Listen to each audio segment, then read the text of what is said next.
नमस्कार। आरबीआई ने हाल ही में कुछ नई गाइडलाइंस जारी की और ये गाइडलाइंस रिलेटेड हैं opening of current accounts by the banks.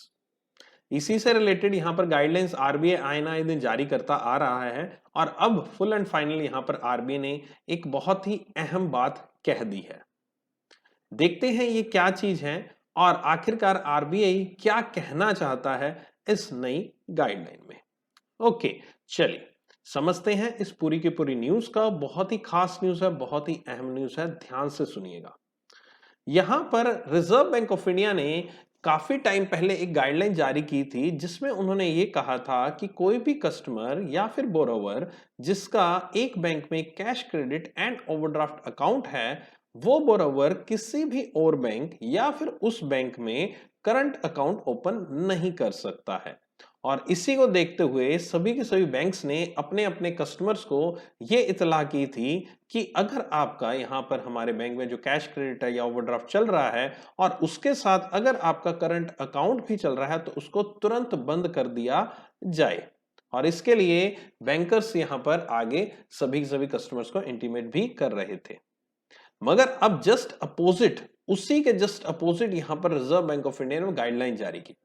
अब पहले ऐसी गाइडलाइन क्यों आई थी और अब ये गाइडलाइन क्यों आई है, इसको यहां पर बहुत ही बारीकी से देखने वाली बात है। पहले जो ये गाइडलाइंस आई थी वो क्यों आई थी, पहले तो मैं आपको वो समझाता हूं। देखो, जब भी हमारे बैंक में किसी भी बोरोवर का कैश क्रेडिट या ओवरड्राफ्ट अकाउंट ओपन किया जाता है तो इसका मतलब वो अपने किसी ना किसी बिजनेस पर्पज से या फिर अपने पर्सनल यूज के लिए उन अकाउंट्स को ऑपरेट कर रहा है। ठीक है, मोस्ट ऑफ द टाइम ये बिजनेस पर्पज से ही आपके CC account, OD account open किए जाते हैं। अब यहां पर जब आपका सीसी और ओडी अकाउंट ओपन किया जाता है तो इसमें आपकी हमेशा बिजनेस ट्रांजैक्शन आपकी कैरी आउट की जाती है। कोई भी आपने दुकान पे जो भी माल सेल किया है या फिर आपने कोई भी परचेजिंग की है, किसी को सैलरी दे रहे हैं या कोई भी एबीसी एक्सवाईजी किसी भी तरह के ऑपरेशनल जो ट्रांजैक्शंस होती हैं एक बिजनेस से रिलेटेड, वो आपकी इन अकाउंट्स में के थ्रू की जाती थी। अब यहां पर अब एक बात सोचने वाली है कि जो भी कैश क्रेडिट या ओवरड्राफ्ट अकाउंट ओपन किया जाता है वो बैंक जो बिजनेस है, एक दुकान का बिजनेस है, उसको ध्यान में रखते हुए बैंक ओपन करता है। अब अगर मैं इन ट्रांजैक्शन को जिस पर्पस से सीसी ओडी अकाउंट ओपन किया गया है, अब उन ट्रांजैक्शन को ही मैं उन अकाउंट में ना करके मैं किसी थर्ड अकाउंट में करता हूं, यानी कि मैं अपने करंट अकाउंट में करता हूं, तो फिर क्या होगा? इस चीज को यहां पर एक नाम दिया जाता है, that is the diversion of the funds. यानी कि आपने जो लिमिट उठाई है, यानी कि आपने जो सीसी एंड ओडी बनाया है, उस अकाउंट में आपने ट्रांजैक्शन नहीं करी, उस अकाउंट में आप पेमेंट नहीं जमा करा रहे, मगर उसकी बजाय आप जितनी ट्रांजैक्शन बिजनेस की कर रहे हो तो आप करंट अकाउंट में कर रहे हो। और करंट अकाउंट की जो ट्रांजैक्शन है उनको यहां पर मॉनिटर करना आसान तो है, खैर ऐसा नहीं मॉनिटर कर नहीं सकते, मॉनिटर किया जा सकता है, मगर सीसी और अकाउंट हम एवरी ईयर जब रिन्यूअल करते हैं तो एक अलग तरीके से मॉनिटरिंग उसकी पॉसिबल है। तो इसी चीज को डाइवर्जन ऑफ फंड्स को कम करने के लिए, रोकने के लिए यहां पर रिजर्व बैंक ऑफ इंडिया ने इस तरह की गाइडलाइन जारी की जिसमें सभी के सभी बैंकर जो हैं, एक कस्टमर जिसने कुछ पैसा ले रखा है हमसे उधार, उसके ट्रांजैक्शन पे फोकस कर सके और ट्रांजैक्शन से ही हमें आइडिया लग जाता है कि एक बिजनेस जो है जिसको हमने पैसा दिया है वो किस तरह का काम कर रहा है या फिर वो किस तरह से फ्यूचर में ग्रोथ कर सकता है। एक बहुत ही इंपॉर्टेंट एस्पेक्ट होता है अकाउंट की ट्रांजैक्शन को देखते हुए, और भी बहुत सारे इंपॉर्टेंट एस्पेक्ट्स होते हैं, but one of the important aspect जिससे हम क्रेडिट अप्रेजल करते हैं, यानी कि हम लोन की एक क्षमता निकालते हैं, एलिजिबिलिटी निकालते हैं, वो उसके अकाउंट की ट्रांजैक्शन होती है। अब अकाउंट में ट्रांजैक्शन ही नहीं कर रहा है तो एलिजिबिलिटी क्या निकलेगी? तो इसलिए ये चीज आपकी लागू की गई थी। अब यहां पर जब एज अ बैंकर मैं अपना एक्सपीरियंस बताता हूं आपको कि एज अ बैंकर जो हमारे साथ जो समस्याएं आ रही थी जब आरबीआई ने गाइडलाइन जारी की थी, तो हम भी उन्हीं लोगों में शामिल थे जो कस्टमर्स को आए ना दिन कहते थे कि सर अपना करंट अकाउंट बंद करा दीजिए क्योंकि आपका सीसीओडी चल रहा है और ये आरबीआई गाइडलाइंस के अगेंस्ट है।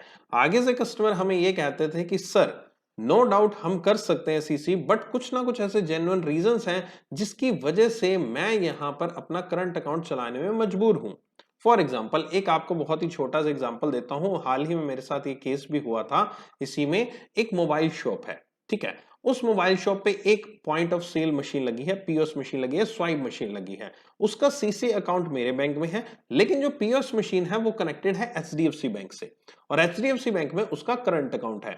मैंने कहा सर ये चीज पॉसिबल नहीं, आप एचडीएफसी बैंक का करंट अकाउंट अपना बंद कराइए और मेरे यहाँ जितनी भी ट्रांजेक्शन है पीओएस मशीन जो है उसको कनेक्ट कर दीजिए मेरे सीसीओडी अकाउंट से, यानी कि पीओएस मशीन जो भी स्वाइप होगा आपका जो पैसा आएगा वो मेरे सीसी अकाउंट में आ जाएगा। लेकिन वो कस्टमर मजबूर था क्योंकि उसने कहा था कि मेरे पास जिस भी मोबाइल कंपनी की एजेंसी है वो कंपनी का टाई अप केवल और केवल एचडीएफसी बैंक के साथ है और जो पीओएस मशीन है वो उसी बैंक ने, उसी कंपनी ने मुझे दी है, तो मैं इस तरह का काम नहीं कर सकता, मैं अपने करंट अकाउंट को क्लोज नहीं करवा सकता क्योंकि मेरी वो स्वाइप मशीन है वो बिल्कुल बंद हो जाएगी। और कंपनी की एक पॉलिसी है कि पॉइंट ऑफ सेल मशीन जो स्वाइप मशीन है मुझे कंपनी से ही लेनी पड़ेगी और that is the policy of the company की एचडीएफसी में मेरा करंट अकाउंट ओपन होना चाहिए। और जो भी ऑफर्स आते हैं उन स्वाइप मशीन पे जो एचडीएफसी बैंक के क्रेडिट कार्ड या डेबिट कार्ड पे आते हैं, अगर वो उसी के थ्रू मैं पीओएस मशीन के थ्रू करूंगा तभी लोगों को कैशबैक या उसके ऑफर मिलेंगे। तो ये बहुत ही कॉम्प्लिकेटेड सिचुएशन हो गई थी और ये मैंने आपको एक एग्जांपल बताया। इसी तरह के आए ना दिन बहुत सारे एग्जांपल्स ऐसे आते थे जिसमें बहुत सारी ऑपरेशनल इनकन्वीनियंस कस्टमर्स को देखने को मिलती थी और जिस वजह से ना ही कस्टमर अपना करंट अकाउंट ओपन क्लोज करवा पा रहे थे और ना ही हम कर पा रहे थे। और ये आरबीआई यहां पर आए ना दिन इससे रिलेटेड गाइडलाइन जारी करता रहता था। तो ये जो एग्जांपल मैंने दिया, अब इसमें कस्टमर भी मजबूर था और हम भी मजबूर थे, कस्टमर भी अपनी जगह सही था। अब इन्हीं सारी ऑपरेशनल इनकन्वीनियंस को देखते हुए यहाँ पर आईबीए यानी कि इंडियन बैंक एसोसिएशन जो हमारा एक एसोसिएशन है उसने यहाँ पर फीडबैक दिया रिजर्व बैंक ऑफ इंडिया को और फाइनली इन गाइडलाइंस को जस्ट अपोजिट कर दिया गया। अपोजिट में ये कहा गया कि अगर अब सीसी और ओडी अकाउंट है आपका बैंकिंग सिस्टम में तो अब आप करंट अकाउंट भी उसी बैंक में ओपन करवा सकते हो, बशर्ते सेम बैंक में होना चाहिए, दूसरे बैंक में नहीं होना चाहिए, ध्यान रखिएगा। सेम बैंक में सीसी एंड ओडी अकाउंट आपका हो सकता है। Right, I hope you got my point. अब सीसीओडी सेम बैंक में होगा, करंट अकाउंट सेम बैंक में होगा तो मॉनिटरिंग खैर काफी इजी रहेगी आपकी इन कंपैरिजन टू दी किसी और बैंक रहेगा। अब आप बोलोगे कि सर अभी आपने जो केस बताया उस केस में क्या होगा कि एचडीएफसी बैंक था, दूसरा जो उसका करंट अकाउंट जो उसका सीसीओडी अकाउंट है वो अलग बैंक में है, आपके बैंक में है, तो उस केस में क्या होगा? अभी ये गाइडलाइन नहीं है, कुछ रोज बाद वो भी गाइडलाइन आ जाएंगी। खैर इस गाइडलाइन में ये चीज लिखी हुई है कि लैंडिंग बैंक के अलावा किसी में नहीं होना चाहिए। लेट्स सी आरबीआई उस पे जरूर कुछ ना कुछ क्लैरिफिकेशन देगा, फिलहाल उस तरह की कोई क्लैरिफिकेशन देखने को नहीं मिली है। यहां पर अब आपका ये लिखा हुआ है, फर्स्ट पॉइंट जो लिखा हुआ है उसमें ये लिखा हुआ है कि जिनका एक्सपोजर का मतलब है जिनकी क्रेडिट फैसिलिटी यानी कि उन्होंने जो लोन है सीसीओडी वो 5 करोड़ से कम ले रखा है, तो किसी भी तरह की रिस्ट्रिक्शन नहीं है in opening of the current accounts subject to obtaining and undertaking. एक अंडरटेकिंग लेनी पड़ेगी बरोबर से कि आपका जब भी क्रेडिट फैसिलिटी जो है 5 करोड़ से ऊपर पहुंचती है तो आप हमें इन्फॉर्म करेंगे, ये एक अंडरटेकिंग देनी पड़ेगी। और अगर 5 करोड़ से ऊपर अगर किसी का एक्सपोजर है यानी कि उसने सीसीओडी लिमिट ले रखी है तो बोरोवर करंट अकाउंट मेंटेन कर सकता है किसी भी बैंक से, यानी हो सकता है उसने 5 करोड़ से ज्यादा ले रखी हो, बहुत सारे बैंक से ले रखी हो, अलग अलग बैंक से तो फैसिलिटी ली जा सकती है। मान लीजिए उसी पर्सन के एक बिजनेस है, उसने एक टर्म लोन है, वो टर्म लोन किसी और बैंक से ले लिया मशीनरी के लिए और उसने सीसी दूसरे बैंक से ले ली, दोनों में आपकी सिक्योरिटी अलग अलग रखी जाएगी, तो there is a no such rule कि आप एक जगह से लीजिए दूसरे बैंक से भी वो ले सकता है। तो मान लीजिए उसका 5 करोड़ से ऊपर एक्सपोजर है, 2 बैंक में उसके अकाउंट है, 2 बैंक में उसकी लिमिट चल रही है, लिमिट या एक टर्म लोन या कुछ चल रहा है, टोटल ओवरऑल उसका एक्सपोजर जो 5 करोड़ से ज्यादा है, तो इन दैट केस जो बैंक जिसका at least 10% of exposure of banking system उस बोरोवर को है, यानी कि 10% यहां पर क्या रखा है, पूरे के पूरे उस बैंक का जितना लोन है उसका 10% अगर उस बंदे को दे रखा है तो दोनों में से उसी बैंक के पास करंट अकाउंट ओपन किया जाएगा जिसमें उसका एक्सपोजर ज्यादा होगा in comparison to the other bank. So यहां पर यह चीज भी लिखी हुई है, अगर वो 10% नहीं होता है, अगर फॉर एग्जाम्पल यहां तो 10% की बात की गई, 10% नहीं होता तो उनमें से जिस भी बैंक का हाईएस्ट एक्सपोजर होगा वो उसका करंट अकाउंट ओपन कर सकता है। ओके, ये गाइडलाइन आई। अब यहां पर एक और चीज क्लैरिफाई की गई और वो क्लैरिफिकेशन किया गया कि किसी भी तरह का अगर कोई इंटरबैंक अकाउंट है, यानी कि मान लीजिए एसबीआई है और एसबीआई पीएनबी का करंट अकाउंट ओपन करना चाहता है किसी भी ट्रांजैक्शन को करने के लिए, तो इस तरह का करंट अकाउंट ओपन किया जा सकता है। अगर किसी भी तरह के financial institution, Exim bank, NABARD, NHB, इनके करंट अकाउंट ओपन किए जा सकते हैं। Account open under the any special instruction of the central government, state government, और किसी भी तरह की ऐसी कोई ऑर्डर आया है भाई साहब central government, state order, regulatory body का, कोर्ट का, इन्वेस्टिंग एजेंसी का, तो वो चीज आपकी करंट अकाउंट ओपन किया जा सकता है। और आरबीआई ने यह भी कहा है कि सभी के सभी अकाउंट्स मॉनिटर होने चाहिए ऑन हाफ ईयरली बेसिस। सो ये सब बातें यहाँ पर आरबीआई के द्वारा कही गई हैं।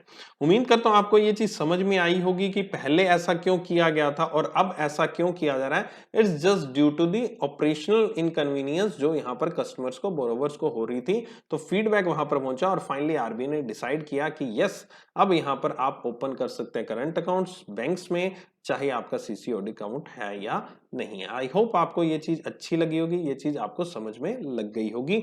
बहुत ही इंपॉर्टेंट पॉइंट है आपके एग्जाम पॉइंट से ये 5 करोड़ एंड 5 करोड़ से बिलो वाला। ओके, सो अगर आप मुझसे डेली बेसिस पर जुड़ना चाहते हैं, मेरी करंट अफेयर्स के क्लासेस को देखना चाहते हैं, तो जरूर आइए, आप ज्वाइन कीजिए करंट अफेयर्स का कोर्स मेरा। डेली सुबह 7:30 बजे मैं यहाँ पर बैंक एग्जाम कैटेगरी में आपके लिए current affairs as well as banking awareness लेकर आता हूँ, जिसकी पहली क्लास 4 नवंबर को स्टार्ट हो रही है। यानी कि 4 नवंबर को मैं सुबह 7:30 बजे आपके लिए आधा घंटा करंट अफेयर्स करवाऊंगा, आधा घंटा बैंकिंग अवेयरनेस कराऊंगा। और पिछले महीने हमने बैंकिंग अवेयरनेस खैर शुरू कर दी थी, उसी को हम कंटिन्यू करेंगे और करंट अफेयर्स तो डेली आपकी चलती रहती है। इसी तरह से मेरा दिसंबर, जनवरी, अगले आने वाले महीनों में कोर्स आता रहेगा और आप डेली बेसिस पर सुबह 7:30 बजे मेरी करंट अफेयर्स की क्लास देख सकते हैं। इन केस अगर आप सब्सक्राइब करना चाहते हैं अनअकैडमी को, तो आपको यहाँ पर अनअकैडमी पे जब आप लॉगिन करेंगे, लॉगिन करने के बाद आपको यहाँ पर कुछ ऑप्शंस दिखाई देंगे, कौन सी टारगेट, कौन सी कैटेगरी आपको चूज करनी है। तो उसमें बैंक एग्जाम की कैटेगरी आप चूज करने के बाद गेट सब्सक्रिप्शन पे क्लिक करेंगे। तो जब आप गेट सब्सक्रिप्शन पे क्लिक करेंगे तो यहां पर आपको कुछ इस तरह के प्लान्स दिखाई देंगे। ये प्लान्स आपके हैं 24 मंथ, 12 मंथ, 6 मंथ एंड यहाँ पर क्लिक करेंगे 3 मंथ, 1 मंथ का भी प्लान आएगा। अगर आप टारगेट कर रहे हैं एक अच्छे तरीके से, बढ़िया तरीके से तैयारी करने की 12 महीने के लिए, तो आप 12 महीने का सब्सक्रिप्शन ले सकते हैं। अगर आप लास्ट ईयर के स्टूडेंट हैं तो आप 24 मंथ्स का सब्सक्रिप्शन ले। अब आप एक चीज यहाँ पर देखिएगा, 6500 आपको प्राइस दिखा रहा है। इतना 6500 प्राइस आपको देने की जरूरत नहीं है। आप इसमें कुछ और डिस्काउंट ले सकते हैं और वो डिस्काउंट आपको मिलेगा SBI 10 कोड को अप्लाई करके। अब SBI 10 कोड को जैसे ही अप्लाई करेंगे, ये प्राइस 5850 हो जाएगा, आपको और सस्ता पड़ जाएगा। अब 5850 प्राइस क्या मेरे सिर्फ करंट अफेयर्स कोर्स का नहीं, मेरे अलावा यहाँ पर इंडिया के टॉप मोस्ट एजुकेटर, बहुत सारे एजुकेटर, 50-70 एजुकेटर्स तकरीबन वहां पर पढ़ा रहे हैं और हर एक सब्जेक्ट आपके लिए पढ़ाते हैं, आपकी सक्सेस को इंश्योर करते हैं और बढ़िया तरीके से हम तैयारी करते हैं। डाउट क्लियरिंग सेशंस होते हैं यहाँ पर, आस्क डाउट, आप मुझसे इवन फोन पे भी बात कर सकते हैं क्लास के दौरान। जब भी मैं आपको मौका देता हूं कि हाँ भाई कॉल कीजिए, तो डेफिनेटली आप मुझसे बात कर सकते हैं। तो इस तरह के बहुत सारे फीचर्स हैं जो अनअकैडमी ने हाल ही में इंट्रोड्यूस भी किए हैं और जिससे आपको हेल्प भी मिल सकती है आपकी तैयारी को और अच्छा बनाने के लिए। ठीक है, तो यहाँ पर सभी सब्जेक्ट्स पढ़ाए जाएंगे। इस फीस को आपको पे करके पूरे अगले 1 साल के लिए आप सभी के सभी सब्जेक्ट्स अच्छे से, बढ़िया तरीके से पढ़ सकते हैं बिना किसी आउटर गाइडेंस, बिना किसी और इन्फ्लुएंस किए। ओके, कहीं पर भी आपको और जाने की जरूरत नहीं, वन स्टॉप सॉल्यूशन है। आपको जस्ट प्रोसीड टू पे करना है और यहाँ पर आपकी ये जो प्राइस है 5850 आपको दिख जाएगी। ठीक है, आप लॉग इन कर लीजिएगा अपना अकाउंट नंबर, अपना मोबाइल नंबर डाल के, तो आपको यहाँ पर ये प्राइस से आप फिर फर्दर पे कर सकते हो। और जो लोग नहीं पे कर सकते वो EMI के थ्रू भी ये फैसिलिटी को अवेल कर सकते हैं। इतना प्राइस अब सोचेगा नहीं, 5850 according to me is a good, सही प्राइस है 1 साल के लिए जो आपको मिल सकता है और इतने बढ़िया बढ़िया एजुकेटर्स के साथ। इसी तरह मेरे साथ जुड़े रहिए, बने रहिए। Take care, love you all, bye bye. And नीचे डिस्क्रिप्शन में लिंक है इस पूरे के पूरे कोर्स का। जो लोग ऑलरेडी अनअकैडमी प्लस के स्टूडेंट है वो क्लिक करके एनरोल कर लेना, ताकि आप कोई भी क्लास मिस ना करें और यहाँ पर मेरे साथ जुड़े रहिएगा। और डिस्क्रिप्शन में लिंक मैंने इसको परचेज करने का भी दे दिया, जहां से आप डायरेक्ट क्लिक करके परचेज भी कर सकते हैं और आप डायरेक्ट क्लिक करके एनरोल भी कर सकते हैं क्लासेस को। मिलते हैं फिर इसी तरह से अगले आने वाले सेशंस में डेली बेसिस पर। Take care, love you all, bye bye.